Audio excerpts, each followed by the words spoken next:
Hello student, आज हम class 11 commerce Hindi medium English medium दोनों विद्यार्थियों के लिए हमारा जो चैप्टर है अकाउंटेंसी का चैप्टर नंबर 4 इसमें जनरल एंट्री के बारे में सीखेंगे। इसके पहले वाले वीडियो में भी मैंने जनरल एंट्री के कुछ नियम आपको बताए और उसके बाद कुछ सवाल भी बताए थे। आज मैं क्वेश्चन नंबर 4 से आपको जनरल एंट्री के सवाल कराने जा रहा हूँ।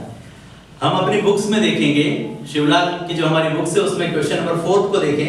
वहां लिखा है pass the general entry in the books of Harshvardhan for the following.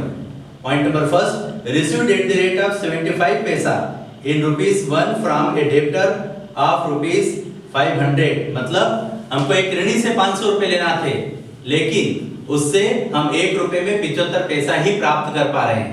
₹1 में 75 पैसा प्राप्त कर रहे हैं। मैं इसको परसेंट में बदल के आपको बता रहा हूं कि हम उससे ये बोल सकते हैं कि ₹100 में कितना पैसा प्राप्त कर रहे हैं, 75%। अगर हम ₹100 में 75% पैसा प्राप्त कर रहे हैं तो ₹500 में कितना प्राप्त करेंगे। तो हम इसके लिए एक वर्किंग नोट से छोटा सा मैं बता देता हूं। 500 गुणित 75 बटे 100, 500 इंटू 75 इंटू अपॉन 100। 500 का अगर हम 75% निकालेंगे तो इससे जो प्राप्त होने वाली राशि वो हमारी आ जाएगी, कितनी आ जाएगी, 375 रुपए। ये 375 जो अमाउंट है हमारा 375 ये हमने रिसीव किया है। तो 500 में से 375 हमने रिसीव किया है, तो हमारा डूबा कितना पैसा, हमारा जो डूबा है 500 में से अगर 375 घटाएंगे तो हमारी शेष बची हुई राशि होती है 125 रुपए। और ये 125 रुपए की जो राशि डूबी है उसको हम कहां लिखते हैं, बेटर्स अकाउंट में। तो यहाँ पर 375 रुपए आ रहे हैं, तो कैश अगर हमारे पास आता है तो आपको रूल्स मालूम है, मैंने पहले वीडियो में भी बताया था कि कैश हमारे पास आएगा तो हम क्या लिखेंगे, कैश अकाउंट डेबिट 375। पैसा हमारा डूबा है, डूबना, हानि होना, ये सब कहां पर आता है, जनरल एंट्री में डेबिट साइड में। तो हमने लिखा है पेड डेब्ट्स अकाउंट डेबिट, ये लिखा है पेड डेब्ट्स अकाउंट डेबिट 125 और नीचे लिखा है टू डेब्टर्स पर्सनल अकाउंट। किसने पैसा डुबाया, वो उसका नाम नहीं दे रखा है, वो ऋणी है जिसको हमें पैसा देना चाहिए था, तो हमने लिखा है टू डेब्टर पर्सनल अकाउंट। तो ये इस प्रकार से जनरल एंट्री है। उसके बाद इसके हमने नरेशन लिखी है 75% अमाउंट रिसीव्ड इन कैश। हमारे पास 75% की जो राशि है वो नगद आ चुकी है। 500 रुपए में से 75% की राशि हमारे पास नगद आ गई है और 20% की राशि हमारी डूब गई है, जो कि कहां पे गई है, बेटर्स अकाउंट में। तो मैंने यहां लिखा है and 25% amount goes to bad debts account, ये डूबते खाते में गई है। अब एंट्री नंबर 2 को अगर हम देखें तो हमारी बुक्स में कहा गया है goods worth ₹200 destroyed in fire. 200 रुपए का माल आग में जल करके नष्ट हो गया।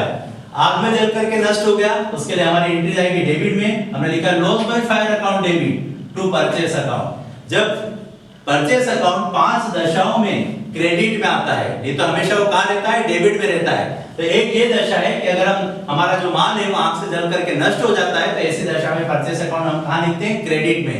ध्यान दें, इसके रूल्स हैं 5 हमारी बुक्स में दिए गए। तो हमने लिखा है loss by fire account debit to purchase account. Amount लिखा है इसका 200 और नरेशन लिखी being goods destroyed by fire.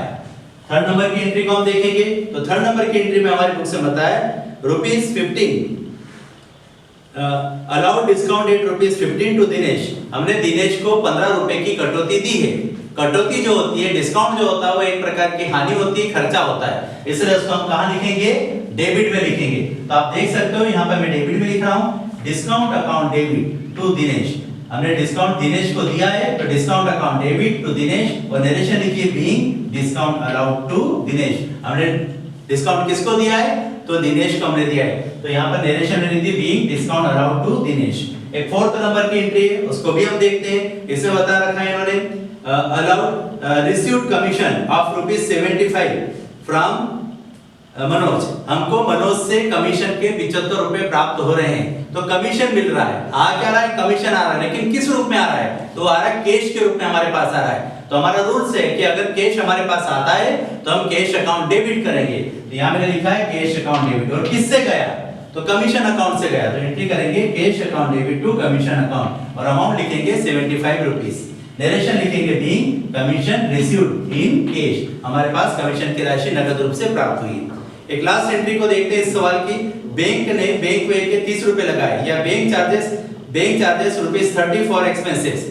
Bank charges एक प्रकार का खर्चा है और जितने भी खर्चे होते हैं वो डेबिट में आते हैं। तो हमने एंट्री करी है bank charges account debit to bank account, क्योंकि ये बैंक वाले हम बार बार जाते हैं बैंक में, पैसा निकालते हैं और जमा भी करते हैं, तो उसके पीछे उनको कुछ काम करना होता है, इसलिए वो चार्ज काटते हैं और इसकी धनराशि जो होती है वो बैंक वाले अपने खाते में ही जमा करते हैं। तो उसकी हम एंट्री करेंगे bank charges account, debit to bank account, और नरेशन लिखेंगे बैंक चार्जेस पेड, और अमाउंट कितना आएगा 30 रुपीस। इस प्रकार से ये डेबिट साइड की मदों को और क्रेडिट साइड की मदों को मैंने जोड़ा है, इसका टोटल हो रहा है 820 रुपए, है ना। तो कॉलम 5 बनते हैं, यहाँ थोड़ा जगह कम है इसलिए मैंने पास में किया है। पहला कॉलम हमारा डेट का होता है, क्योंकि सवाल में डेट है इसलिए सीरियल नंबर होगा, पर्टिकुलर का एक बड़ा होगा, एक एलएफ का कॉलम आता है लेजर फॉलो का, और एक डेबिट अमाउंट का आता है और एक क्रेडिट अमाउंट का कॉलम आता है। तो यहाँ पर बोर्ड की स्थिति को देखते हुए मैंने इस प्रकार से सवाल को किया है, नहीं तो इसको थोड़ा और व्यवस्थित भी किया जा सकता है। अब हम क्वेश्चन नंबर 6 की बात करते हैं। हमारी बुक्स में जो दे रखा है क्वेश्चन नंबर 6, अब हम उसको देखेंगे क्या कहा है उसके बारे में। आप आपकी बुक्स में देखो क्वेश्चन नंबर 6 को, यहाँ पर बताया pass general entry for the following transaction, निम्नलिखित व्यवहारों को जनरल प्रविष्टि कीजिए। नंबर 1, बीमा कंपनी के 1000 अगले वर्ष के चुकाए। बीमा कंपनी के हमने 1000 रुपए अगले वर्ष के चुकाए, मतलब कब के चुकाए, नेक्स्ट ईयर के।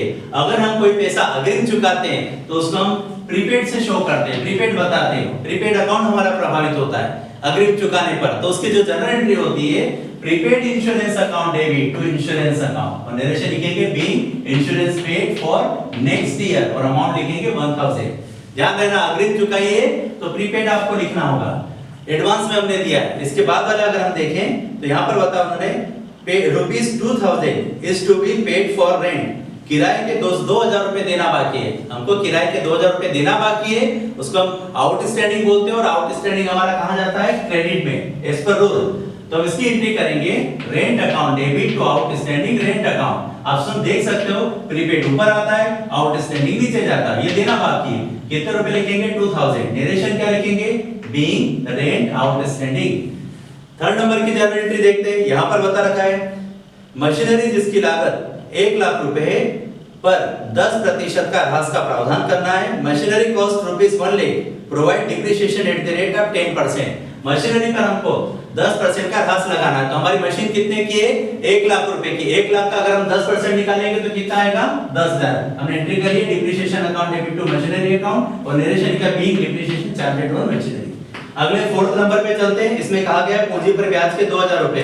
पूंजी पर ब्याज एक प्रकार का खर्चा होता है, तो हमने लिखा interest on capital account debit to capital account, और कैपिटल अकाउंट हमेशा क्रेडिट में ही होता है। अमाउंट लिखा है इसका 2000 रुपए, और नरेशन लिखेंगे being interest charged on capital. एक लास्ट में 5वें नंबर की हमारी जो एंट्री आ रही है उसमें बताया आहरण पर ब्याज के 1500 रुपए वसूल हुए। आ रहे हमारे पास पैसा प्राप्त हो रहा है, तो हमने लिखा उसको जब व्यक्तिगत खर्च के लिए पैसा आता है तो हम लिखेंगे drawings account debit to interest on drawings account 1500, और नरेशन लिखेंगे being interest charged on drawing. हमने इंटरेस्ट चार्ज किया किस पे, क्या ड्राइंग्स पे, और इसकी राशि को हमने 1500 लिखा है, और इस प्रकार से इसका टोटल लगाने पर 16500 की हमारी राशि आई है। तो ये 2 सवाल मैंने आपको बताया, बहुत ही महत्वपूर्ण सवाल है और इसको आपने अच्छे से देखना।